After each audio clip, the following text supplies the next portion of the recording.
Hi you guys, this is Nicole from My Carolina Garden. I garden in Zone 8B in southeastern North Carolina. Today is a fabulous day, and the reason is because I get to choose what plants are going in my poolside gardens.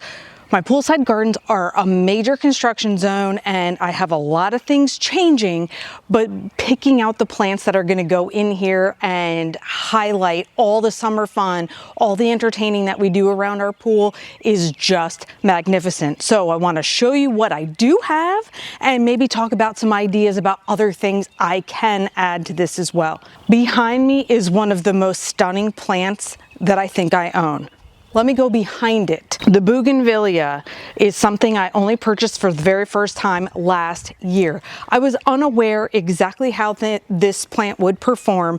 Now, I had done a video back in early March. I was visiting Florida Zone 10B, and Bougainvillea there is a perennial and just shows off the whole year. It can get huge because it grows and doesn't die back in the winter. Now mine, I purchased it last year. I was able to overwinter it in the greenhouse. It bloomed amazingly in the greenhouse for me, and now that we hit May, it just started with this stunning blooming process again. So I guess every few months it'll come back out with these amazing blossoms. So the Bougainvillea, if you have a place to overwinter it, I highly recommend this as something to add into your landscape. Now for me, I'm keeping it in a pot because of that reason. I want to be able to overwinter it indoors and have this happen again. It's money well spent if you can overwinter something and just get to enjoy it looking like this again, only having purchased it once. So Bougainvillea is here. I do keep a lemon coral sedum in a lot of places in my yard. This is just another example of it. It's great as a draper to come out of a pot. Even though I don't love the yellow flowers that are on it, it's fine because this ends up looking really, really nice. Before we leave this little vignette area, I want to remind you that one of my biggest concerns this year, or my biggest plans, was to expand my landscape, but on a budget. So my poolside gardens were no exception to that. So I want to show you a couple other things I was able to overwinter so I didn't have to purchase them again this year. These Canna Lilies are a fabulous example of something I overwintered, but the even better part is I didn't purchase them to start with. These were given to me by my in-laws. These are Dipladenia, and this Dipladenia, which is like the cousin or very close relative of the Mandevilla, overwinters for me beautifully. So same deal, I was able to have these flowers in my garden last year, overwintered them, and here they are again. I've done that both successfully in the greenhouse as well as in the house. I am thankful for a little shady relief over here. The temperatures are in the 80s this week here. So I don't know if you remember, but if you've been following along with me, you know that we just built this bar attachment to the side of our shed in the last few months. So it's perfect for my little plant showcase today. Something else to point out, this was also a purchase last year, never owned it before. This is called Moses in the Cradle, or an oyster plant.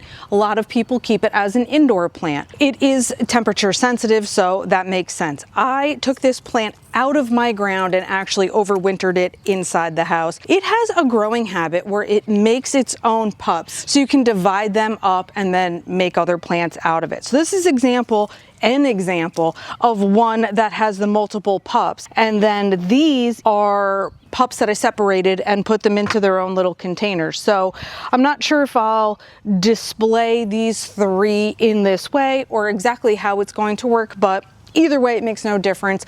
It's a great plant, and the reason why people love the foliage on it is because you get a variegated look on the front, and then you get a beautiful purple color on the underside of the leaf. So can't complain about that. This cordyline here is something that, again, is an outstanding, beautiful perennial in Florida or Zone 10 because it gets to grow all year. This is not the case for me, yet this one I have had for numerous years at this point. This was the separation that I did from a larger plant in a larger pot. Again, a temperature sensitive plant, so something that I've had to keep indoors for the winter. But now I get to use that in my landscape and add this beautiful fuchsia and magenta color. Don't mind the white on it. That was just diatomaceous earth that I had on it while it was in the greenhouse, so no bugs were attacking. But cordyline. Coming this way just a smidge, I have a combination of things that I have overwintered or gotten from other people and purchased. This canna lily right here is one of my favorites because I love the variegated leaves on it. This is the Bengal tiger canna lily, and it almost doesn't even matter what color it flowers because the foliage is so gorgeous. I have a whole big spot of it right beside my pool, but I did take a few pieces out to overwinter just to make sure that when temperatures surprisingly hit the 40s again in the early spring, everything wasn't going to be lost and have to start again. So I just kept a couple others off to the side.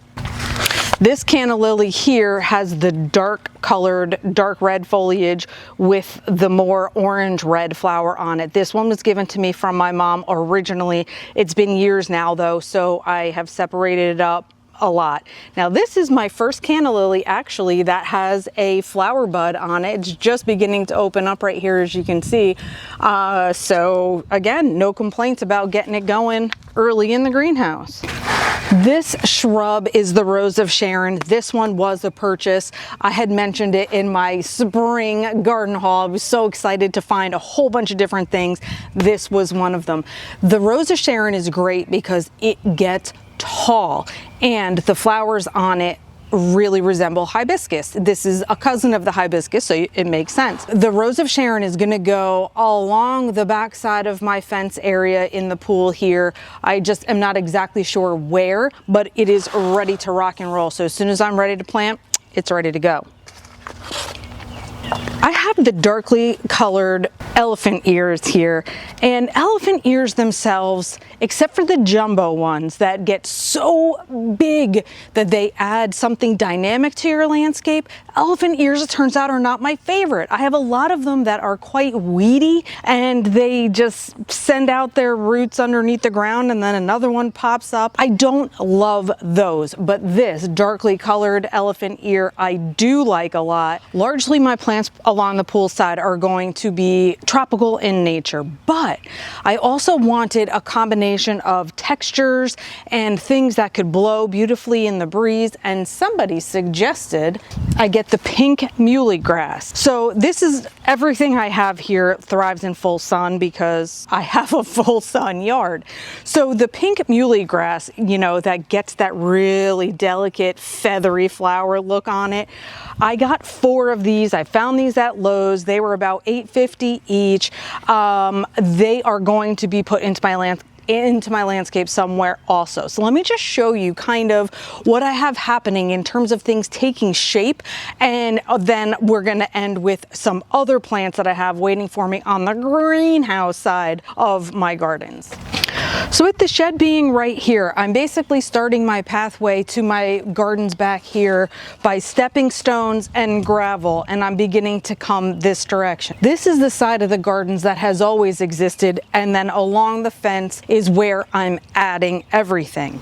So essentially, as I come this direction, I want my pathway to be fairly narrow. I have to be careful because I like to do berm planting, so I have some automatic height built in for when things are getting taller. But going right up against the fence can be tricky because you don't want your mulch and your soil to be against the wood and rot your fence.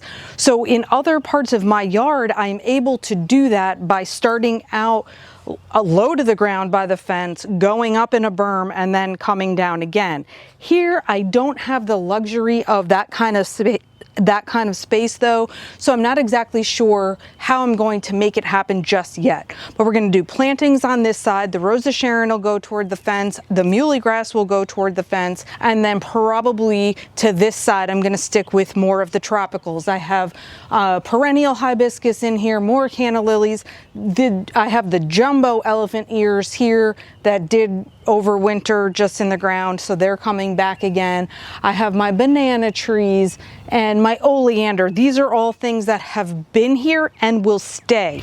So here's my selection of the Bengal tiger canna lilies that I talked about. They are looking gorgeous, and at this point we are far beyond having to worry about the temperatures dipping too low for them. So this is where they are coming up. This is a perennial hibiscus here, the Luna Rose. This is my oleander. I have some bee balm over here. So these are the things, again, that have been in place and that we're just going to be adding. So let's get you down in this direction, because today is about plant selection, and I want to show you some of the other plants that I can have as possibilities inside these gardens. So as we come to the far end of my pool and my garden area, I can show you some of the pots I've already pulled out of the greenhouse in order to utilize them in the landscape this year. But I do have my pygmy date palm. It's been with me for a few years, so the size is beautiful, but I do have to overwinter it. It cannot stay alive in my landscape. I very recently was showing about this pot of cordyline and purple heart, and I had to do some work to it to untangle the roots, if you will. With the temperature being so warm today and the humidity got kicked up yesterday because it rained finally, I just realized I'm not 100% ready to be gardening in this kind of heat just yet. I've really been enjoying the spring, and I have so much work to do on these poolside gardens that, oh my gosh, I feel the sweat dripping down my back just thinking about it. I have this tropical hibiscus plant that overwintered in the greenhouse. It looks luscious and gorgeous and healthy. I'm thrilled about how it overwintered with the green in the leaves and everything. I popped a canna lily in here. I also popped one of my cordylines in here. Don't know where this pot's going yet, but that's just an example of perfect tropical plants that could go next to the pool.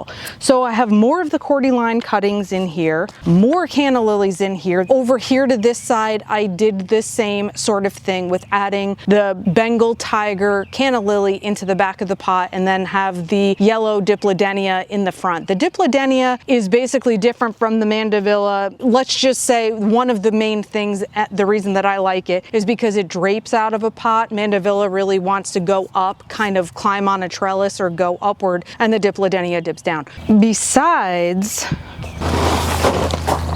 the canna lilies and the Dipladenia in it, I also have part of those darkly colored elephant ears right here and here. I don't know how large they're going to get and if they're going to thrive in this pot, but again, I figured I had everything. This was all had been stored in the greenhouse. I may as well utilize it. Let's talk about some things that can give me height. I love having a privacy barrier, but it's mostly for the sight lines. It's mostly so you don't see all the houses and things like that behind you. I just like to create a certain atmosphere in my yard. So this shrub behind me is an amazing example of something that I adore, but I never searched for it. I didn't even know it existed, because guess what? It's a weed. This weed started growing in my yard. I thought it looked similar to a Rose of Sharon, so I thought, I'll keep it and I'll plant it next to my pool and we're going to see what happens. So I ended up, nope, it does not flower like a Rose of Sharon at all. I looked it up. The name is here for you. And this height, oh my gosh, it is amazing. And the reason it's doing so well in my area of coastal North Carolina is it likes wetlands, a little marshiness, and we're right here, really super close to the ocean. So another thing I feel very, very, very blessed to have are crepe myrtles that produce babies. Crepe myrtle trees, well, they could be trees, they could be cut into shrubs, however you want to use them. They have seed pods on them, and when those seeds fall, they reseed themselves and make little crepe myrtle babies. This is one of them that I dug out of the ground, and I just wasn't sure where it was going to go, but it looks amazing, and these can get very tall over time, so I'm considering putting one of these crepe myrtles along the fence line too. Again, different dimensions, different textures, all sorts of different things happening right behind my waterfall. So more or less, here is my scoop. I am going to be dividing up as many of the perennials I already have in existence, and it can be simple things from utilizing my snake plants, lemon coral sedum, the Moses in the cradle or oyster plant, as many things as possible to add to the landscape as inexpensively as possible. I also am planning on doing some garden shares with my friends. They have things that I want and I can give them things that aren't going to work for me. So that's how we're going to continue this process. Now, hopefully my temperatures don't stay in the 80s for like from now on, because I have so much work that I need to do out there. It would really be a blessing if I could have some cloud cover to do that in. I thank you for watching and talking with me about different plant choices. Again, some of these things that I have here are suggestions from other folks, and I appreciate it so very much. Happy planting.